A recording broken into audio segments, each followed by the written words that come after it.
Hey there, folks. Interesting things happening on the SIG 320 front. So I thought I'd go through it and we could talk about it. I'll put some links down so you guys can check the stuff out for yourself.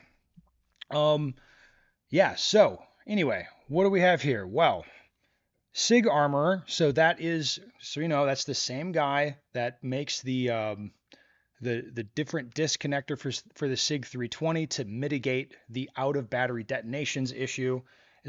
He commercially sells it. He sells it to people. I have one. Works pretty good as far as I can tell. Um, I don't know the guy very well. He seems like a really nice guy. I do have to say that. But I put out a video, I think 2, 3 weeks ago. He had contacted me like, hey, I'm going to be releasing a fix for this, releasing a product. And I was like, cool. That sounds, I mean, sounds good. It'd be on brand for him as he releases SIG parts. So if he's got something that will make the gun safe, so that we can be assured that they're not going to just go off when they feel like it, I mean that sounds great. Then about the time he was set to release the product or the information, whatever he was going to put out, nothing came out. It was kind of silenced for a while. And then I heard from him again. He sent me a link and he put up a video. Here is my official opinion on the P320 pistol. And definitely it's a change. He said he was wrong. Effectively, the key facts here, he said he was wrong. The guns being manufactured now are good, he believes. There's nothing wrong with the pistol. He thinks it's predominantly a holster and training issue, in addition to some police lying about, the circumstances where the gun went off.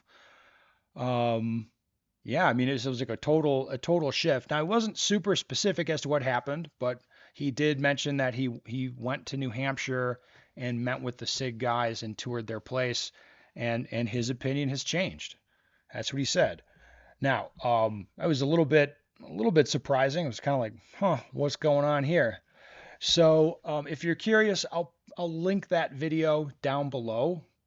It's a little bit, it's whatever. It's a little bit long, but towards the end, it starts getting a little bit saucy.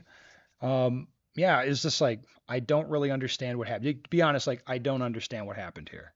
I don't. And this is right on the back end of Gray Guns coming out saying like, yeah, these guns can be set up in a dangerous configuration where there can be a problem.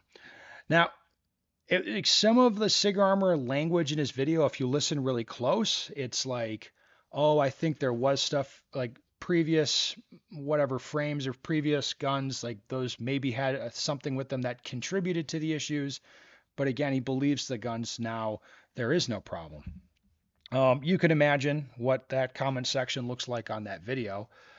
Um, yeah, it's like, man, I'll go through it. I mean, go through some of it. Again, you should go take a look at it for yourself. I'll put it down in the description, but it's pretty interesting. All right. Top comment on there. The testing here was one sample. The allegation is not that every P320 has uncommanded discharges. Inside employee has leaked that SIG has mixed up 10mm/45 takedown levers and 9mm assemblies. The different geometry allows the striker to release when bumped or vibrated. Tolerance stacking exacerbates the problem, and SIG does not label the takedown levers, so one can't tell if they have the correct part or not. One sample test is ridiculous to extrapolate to all instances. All the quoting of specs does not account for the tolerances and wrong parts from the factory.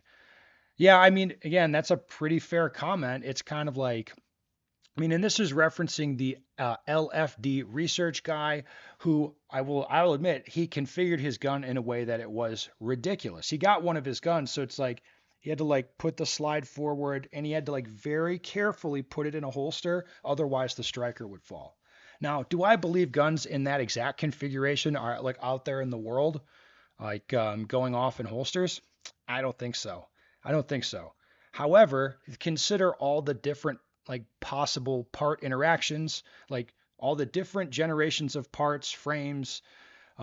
Like there might be like MIM parts, there might be QC issues with those parts.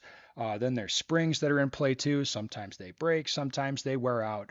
So it's like it's just showing to me that you can take SIG parts, like put it together, like take the gun apart, put it back together with SIG parts, and then it can become obviously very unsafe.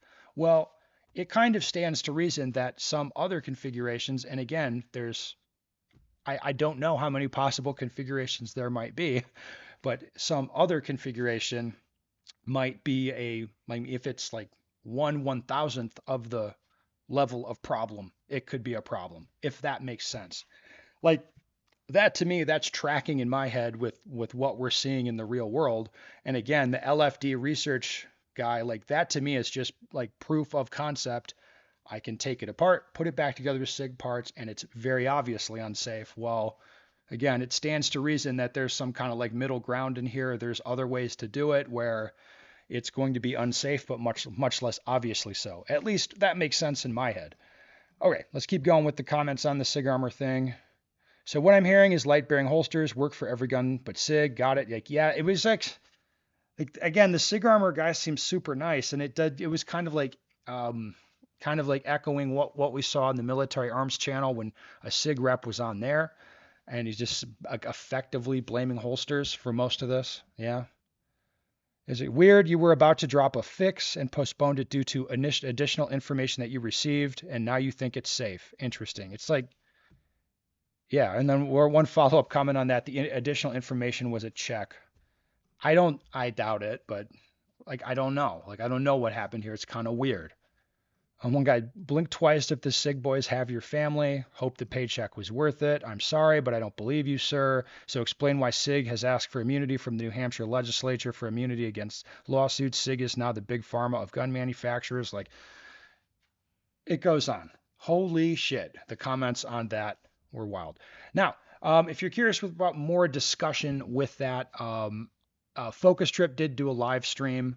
It's pretty long, but they go through that point by point and kind of really break it down. And again, if you listen really carefully to the language from Sig Armorer, it's kind of like, I mean, it it it'll be like, oh well, whatever. You should, if you're curious, you can listen to a detailed breakdown, because if you listen to the language and really parse it out piece by piece, I mean, it doesn't make a whole lot of sense, like what he's saying. And again, it's like I have the guy's products. The guy seems really nice. Like it's not a good situation. It's unfortunate because regardless of what it is, or regardless of what's true, it doesn't look very good for him.